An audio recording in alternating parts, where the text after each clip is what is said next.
From classrooms to careers, the education system is being reimagined to focus on outcomes, employability, and real-world success.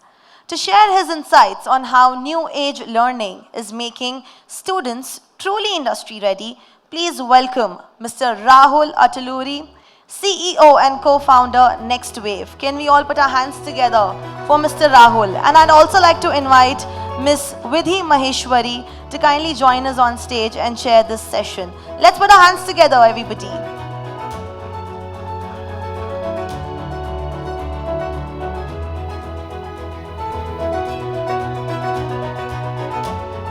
Over to you, Vidhi.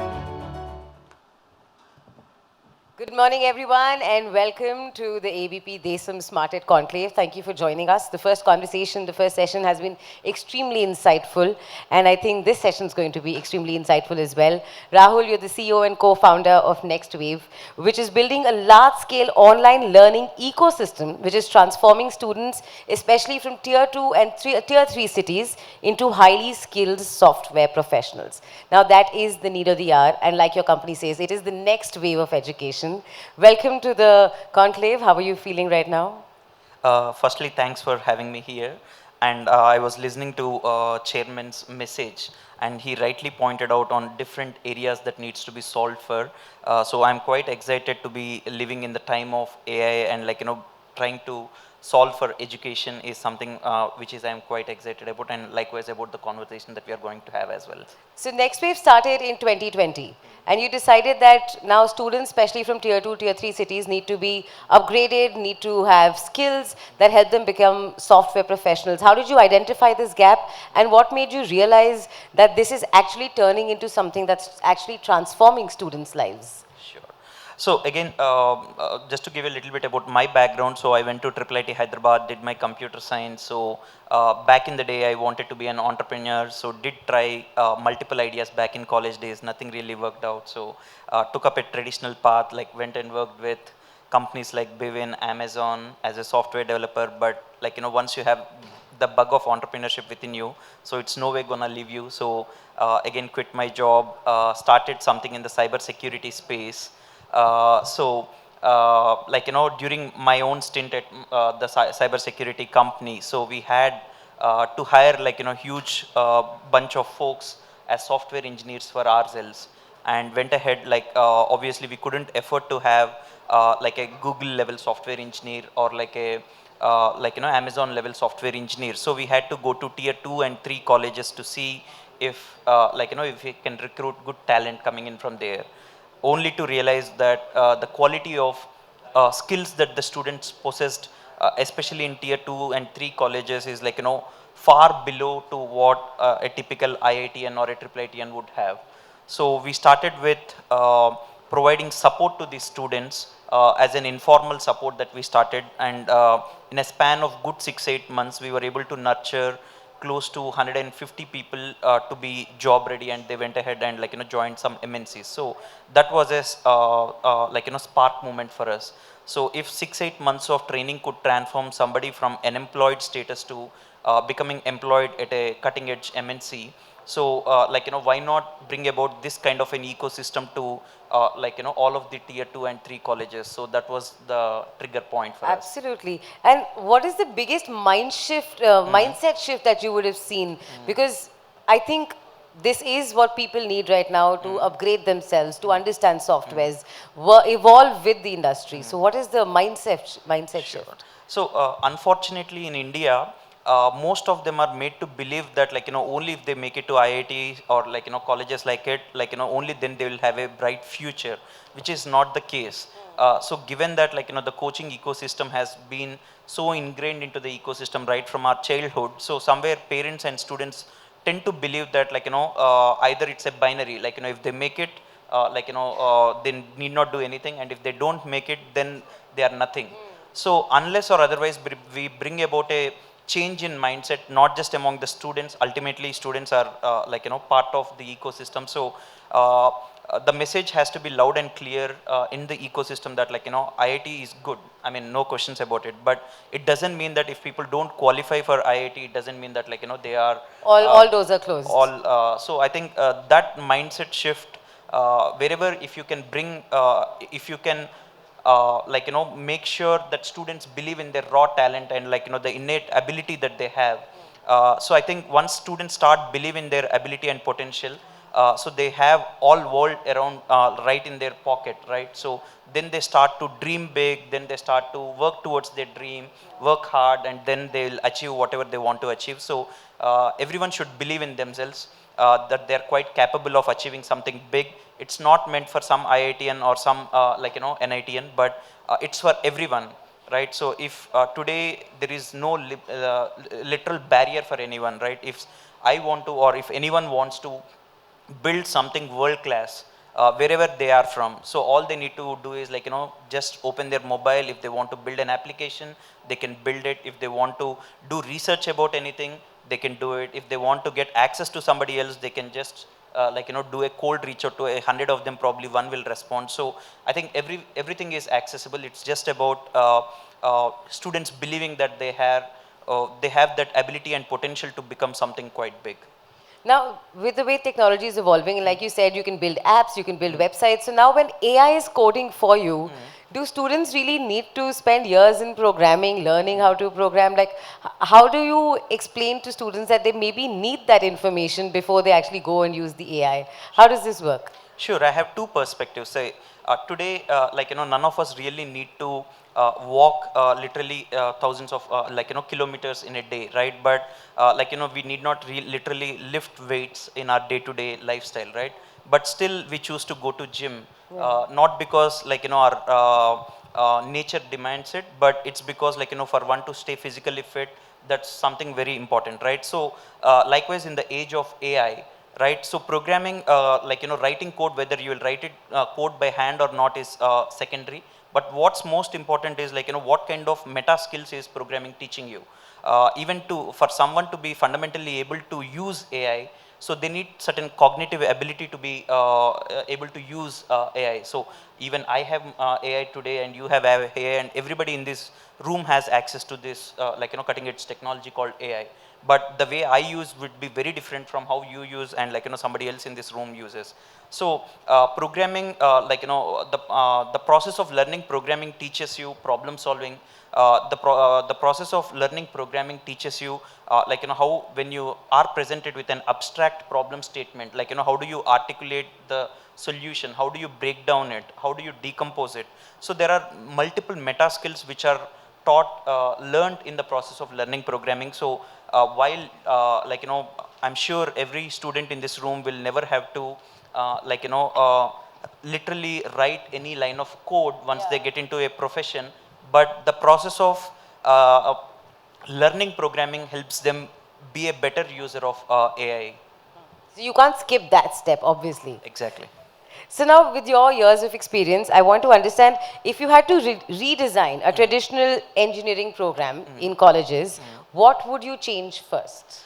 See, I think more than about the subjects, it's the pedagogy that needs a significant shift, right? So even today, if you look at most of the colleges in higher education, it's still rote learning that is happening. Like people are imparted with knowledge or information, and they consume it, and then they by heart things, and similar questions or same questions would be asked during the examinations, and people would reproduce it, right? So that skill, having knowledge and information alone, doesn't make anything, especially in the current age of AI, where it's not just about knowledge and information which is accessible. Now you also have access to intelligence as well, right? So fundamentally, how do we, the curriculum has to shift from imparting knowledge and information to how do we make or nurture students to become builders, or how do we nurture them to become problem solvers? How do we make our students identify problems? It's not about somebody else presenting them with a problem statement and then they go about solving it, but how do we, India as a country, we are filled with a lot of challenges, right? So it's not that India doesn't have any challenges, right? So, and in our own life experience, each one of us see tons and tons of problems, right? So how do we start looking at these challenges or problem statements as opportunities for each one of us to build something for it, right? So how do we inculcate such mindset? How do we nurture students to identify problem statements? How do we nurture them to use technology as a tool to build solutions and blueprints? And how do they go about building a business model, right? So one other interesting thing that will emerge going forward in the future is that, like, the concept of traditional jobs will go away. It's going to be more of a gig economy. Like the way today you have a million or more content creators who are making much more than what a TCS employee would make, right? And then you have a million or more of Uber drivers, Swiggy delivery boys who are part of the gig economy. And very soon we'll see a big revolution of knowledge work becoming gig economy. So every day individuals will wake up to see a dashboard of, like, tasks, and they pick up one, they solve it, and they get paid for it. So it's not, I mean, I think Gen Alpha loves it, but like, that's the kind of shift that we are going to see. So in 5 years from now, would it be safe to say that companies will hire not from campuses, but from skill platforms? See, I think the concept of hiring in itself is going to change. When I meant it's going to be about gig economy, right? So you, even today, like, a platform like Urban Company, right? Who would have thought that, like, hitting a nail would be standardized, Correct. right? So there is a price cut to it. So very soon in future, there will be for each of our knowledge work also. So we get paid on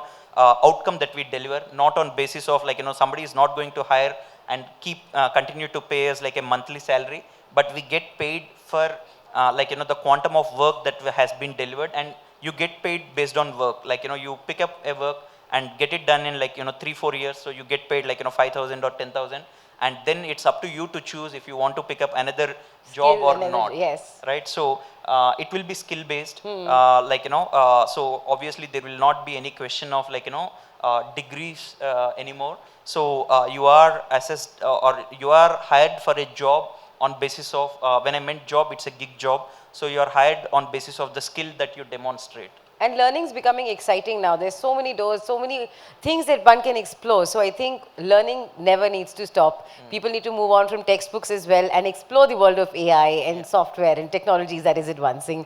For all the students who are here, what should a student start doing today to be relevant in 2030?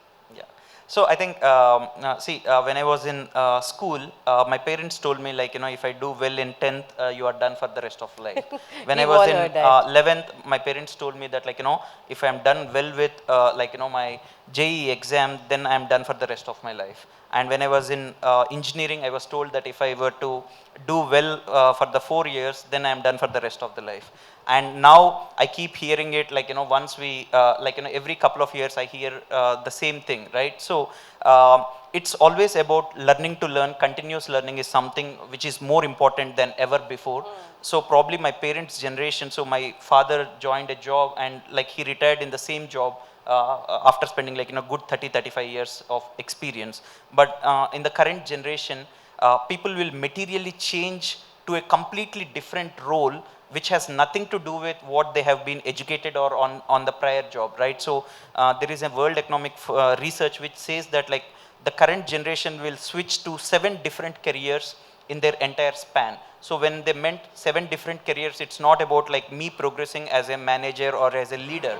It's going to be, let's say today I am into completely different jobs, yes. orthogonal. So I mean, it's hard to predict, like, what the jobs of future will be, or if there will be ever be any jobs. But most important is, like, the ability to learn is something that's going to be more important. So I think students should be comfortable with being uncomfortable, right? So learning any new skill, like, the first time you learn to ride a bicycle, right?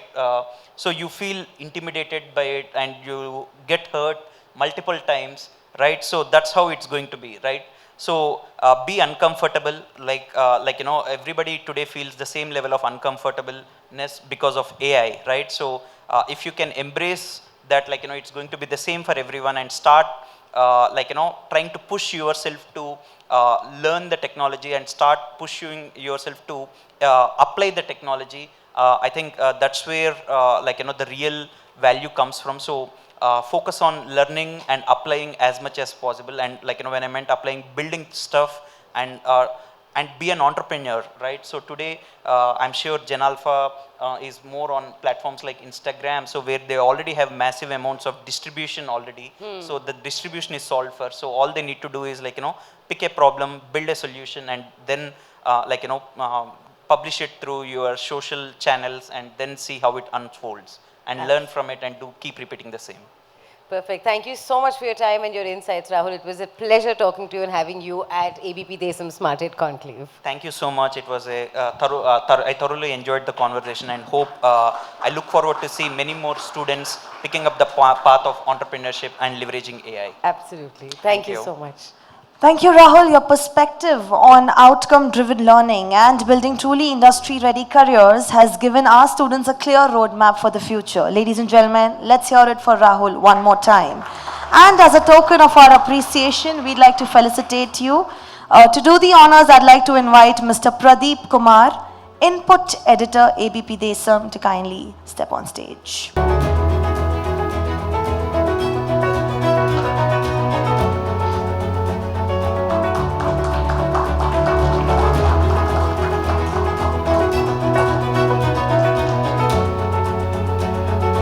Thank you.